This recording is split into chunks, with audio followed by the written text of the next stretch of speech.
Jy wag op die Here, jy hoop, jy vertrou en jy wonder baie keer en sê, Here, gaan U vir my deurbreek vandag, gaan U vir my die pad maak vandag. En God sê dit, ek sien jou wag, ek sien jou hande wat oop is en uitgestrek is na my. Ek vul dit met beloftes vandag.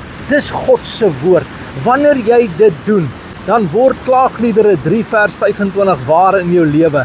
Hy sê die Here is goed aan die wat op hom hoop. Dis jy. Jy hoop op die Here, jy vertrou op die Here. Die Engels sê in Psalm 25 vers 3, those who wait for him makes the difference. Mag jy vandag weet dat die Here vir jou ondersteun, dat die Here vir jou krag gee en dat hy jou dra vandag en dat hy jou help vandag in elke omstandigheid. Aanvaar vandag dat jy nie te vergeefs wag nie, maar dat die Here saam met jou is in elke saak. Wag in geloof, aktiveer dit en sê my wag is geloof. Ek vertrou die Here is besig om 'n werk in my lewe te doen.